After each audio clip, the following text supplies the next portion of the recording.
Hello, music fans. You're watching Death by Unicorn, where we talk about metal, rock, and prog music, and this is New Music Picks 2026. I'm going to talk about how many albums today? 1, 2, 3, 4, 5 that came out on February 6th, 2026. And I'll talk about them in my order of preference, starting with Karnivool and their album In Verses. This is the fourth album by this Australian progressive rock band. They've got alternative and metal influences. And I'm putting this one in my near masterpiece tier. And this is the second album this year that's achieved that status. So it's probably my favorite album of the year right now, to be honest. And just beating out The Hirsch Effect, which was currently holding that title. But it's a close battle between those two. And I think every full-length album by Karnivool so far has been a near masterpiece. The 4 tracks that I heard ahead of time from this one were amazing. All It Takes, which was more on the metal side, sounds a bit like Tesseract to me. And then Drone, Aozora, and Opal are all great tracks. It's really hard to pick a favorite track, but for now, I'm going with Drone. And they even have Guthrie Govan doing a guitar solo on the track Reanimation on this album. And it's beautiful. It's a pretty simple and melodic solo for him rather than a fast, shreddy one. And he's one of the best guitarists going right now. And so he can sometimes do those really fast, shredding guitar solos. But this one's more melodic, and the way he uses bends and whammy bar just gives the melody a lot of expression. Also really enjoy the track All It Takes, but really every song on here hits for me. So if that sounds good, check out In Verses by Karnivool.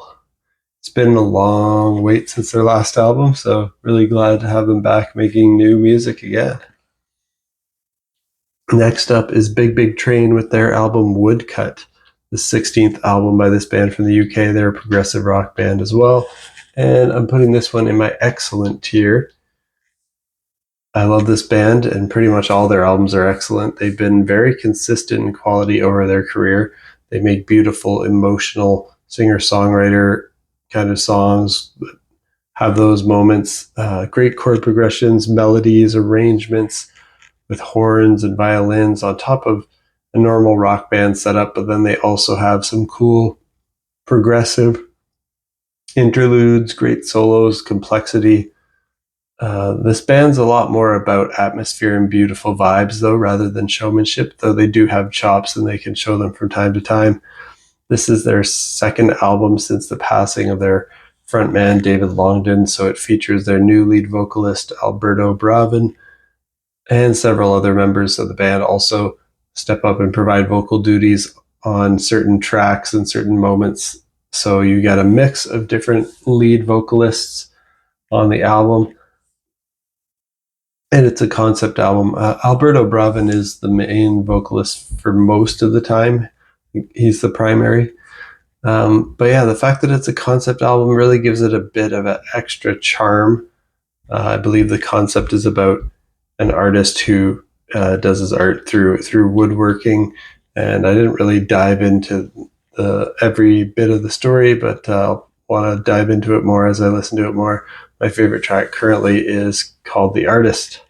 So check that out if that sounds good to you. That's Woodcut by Big Big Train. Next up on my list is the band Puscifer and their album Normal Isn't. This is the 5th album by this band from the US, and they're experimental alternative rock with electronic, industrial, progressive, and art rock influences. And I'm also putting this in my excellent tier. This band features Maynard James Keenan of Tool on vocals. And while I've thought that Puscifer's debut album from way back in the day was good, the last 3 albums in a row since then have all achieved an even better excellence than their debut from my perspective. And I was hoping this would continue that chain of excellent albums. And Money Shot from 2015 to me is even a near masterpiece and their best work so far for me. I was hopeful this could be as good as that.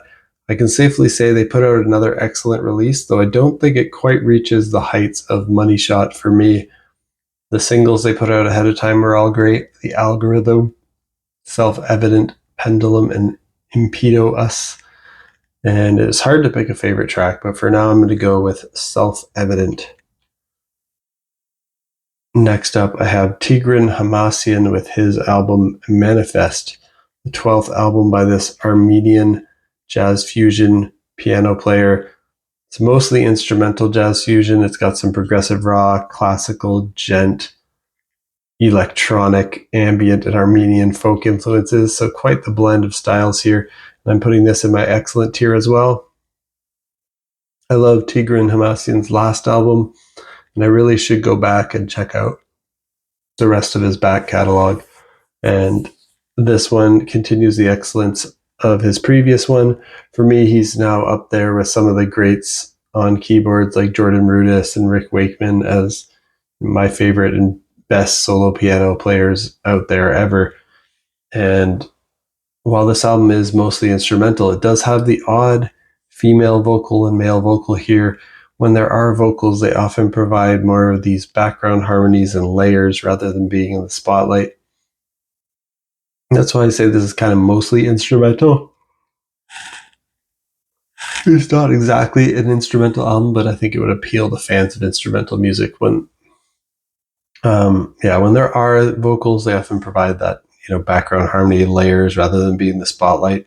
The keyboards usually take the lead, though there are lots of other instruments used on this album too.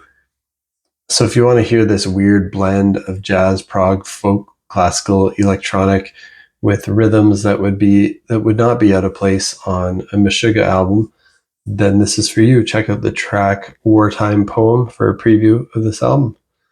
That's Tigran Hamasyan with Manifeste. And last one on my list for today is the band Wolverine and their album Anomalies. This is the 6th album by this Swedish band. It's kind of sits on the border between progressive metal and rock. I'm feeling it kind of leans a little bit more to progressive rock, but it kind of depends on where you draw that line. I'm going to put this in my very good tier. It maybe has the potential to rise up to excellent if I listen to it more. I never heard an album by Wolverine before this one, but I checked out the single A Perfect Alignment ahead of time. Enjoyed that, put it on my list. And overall, the album's a lot softer than I expected because I went in expecting a progressive metal band. But there are lots of really beautiful songs, and I'm not sure if I'd really call this metal, but if you want to hear a lot of beautiful prog rock songs that sometimes have a little bit of a metal edge, check this album out. Maybe if you're a fan of bands like Riverside and Porcupine Tree, this one could be for you.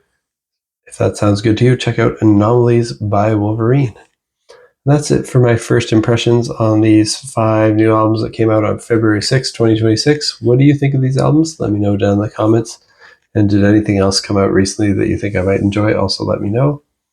And if you like metal, rock, and prog music and you want to stay in the loop on when I post new videos, hit that like button, hit that subscribe button.